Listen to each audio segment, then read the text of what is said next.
안녕하세요. 블랙스톤 H입니다. 자, 오늘은 계량경제학에서 정말 중요한 문제 하나를 파헤쳐 볼 건데요. 바로 이분산입니다. 우리 모델에 이 문제가 숨어 있을 때 과연 어떤 일들이 벌어지는지 한번 깊숙이 들어가 보시죠. 자, 이렇게 한번 생각해 볼까요? 우리가 하는 통계 분석이 마치 하나의 범죄 수사 과정 같은 거라고요. 그렇다면 OLS 추정량은 바로 사건의 진실을 쥐고 있는 가장 결정적인 증인인 셈이죠. 근데 여기서 질문이 하나 생깁니다.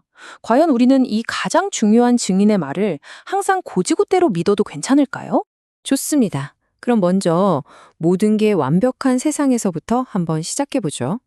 이 증인의 증언이 정말 한치의 오차도 없이 완벽하게 들어맞는 그런 이상적인 상황 말이에요. 계량경제학에는 고전적 선형 회귀 모형, 줄여서 CLRM이라는 게 있는데요.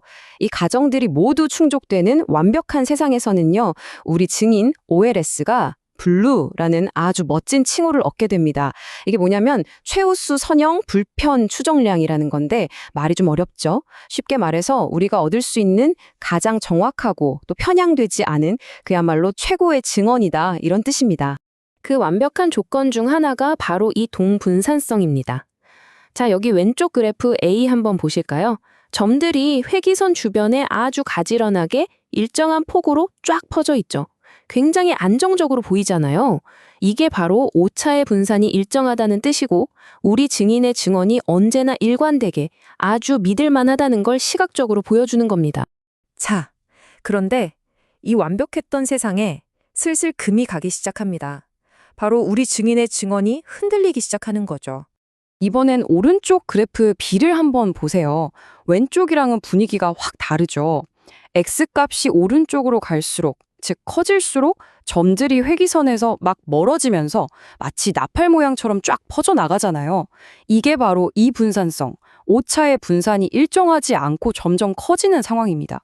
우리 증인의 증언이 갑자기 들쭉날쭉해지면서 도무지 믿을 수 없게 되는 바로 그런 상황인 거죠.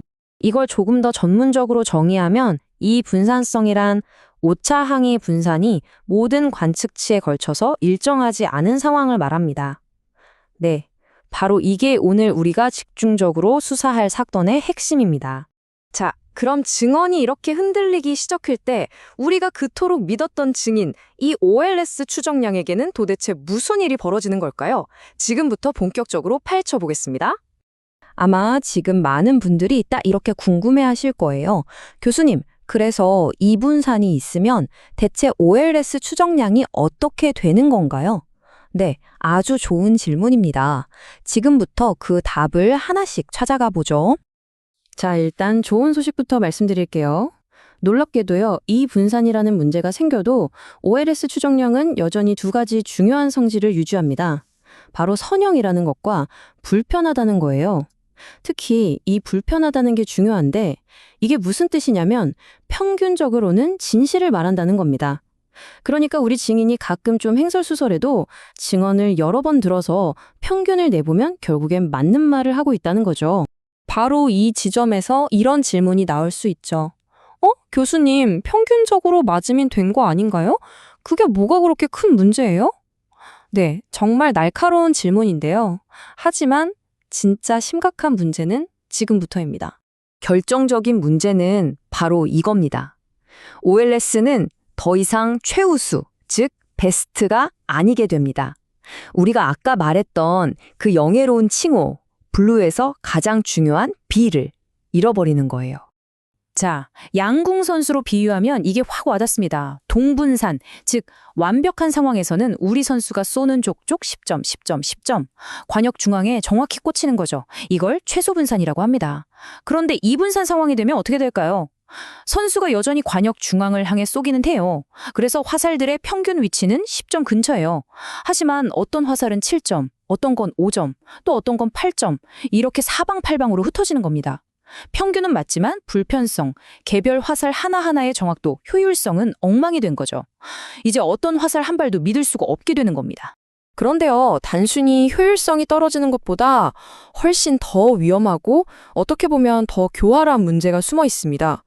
그건 바로 우리가 증거라고 믿었던 것 자체가 오염되는 상황, 표준 오차의 배신입니다.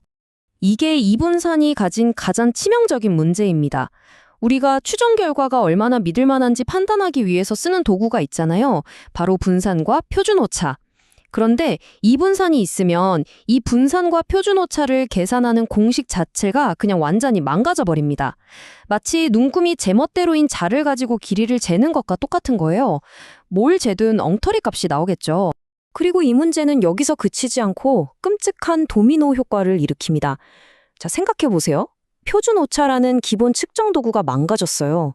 그럼 그걸로 계산하는 T통계량, F통계량, 당연히 다 믿을 수 없게 되죠. 신뢰 구간도 엉터리가 되고요. 결국 무슨 말이냐 하면 우리가 이 변수는 통계적으로 유의미하다라고 내리는 그 모든 결론이 사실은 잘못된 증거에 기반한 엉터리 판결일 수 있다는 겁니다. 이건 정말 심각한 문제예요. 아무 의미 없는 노이즈를 진짜 신호로 착각하게 만들 수 있으니까요. 자, 그럼 말이 나온 김에 실제 사건 파일을 한번 열어보겠습니다. 이 문제가 현실에서 우리를 어떻게 함정에 빠뜨리는지 직접 확인해 보시죠. 사건 파일명은 임금 데이터의 함정입니다. 자, 여기 523명 근로자의 임금 데이터가 있습니다. 우리는 이 사람들의 임금이 교육 수준과 경력에 따라 어떻게 달라지는지 분석해 볼 거예요. 모델은 보시는 것처럼 간단합니다.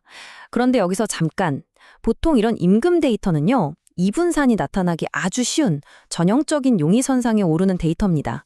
왜 그럴까요? 한번 생각해 보세요. 교육 수준이 낮은 집단은 임금이 다들 비슷비슷한데 교육 수준이 높은 집단으로 가면 어때요? 누구는 엄청나게 많이 벌고 누구는 그저 그렇게 벌고 임금 격차가 확 벌어지잖아요. 바로 이런 게 이분산을 만들어내는 겁니다. 자, 그래서 일단 OLS로 분석을 돌려봤습니다. 결과를 한번 보시죠. 와, 교육 이주스랑 경력, 익스피리언, 변수 P밸류 좀 보세요. 0.0000? 이야, 이건 뭐 겉으로 보기엔 정말 완벽하고 강력한 결과처럼 보입니다. 그렇죠. 이걸 보면 아마 다들 이렇게 소리칠 거예요. 와, 교수님, 교육 변수 P밸류가 0.0000이에요. 이건 교육이 임금에 영향을 미친다는 빼도 박도 못할 증거 아닙니까? 하지만 바로 여기에 이 분산의 함정이 도사리고 있습니다.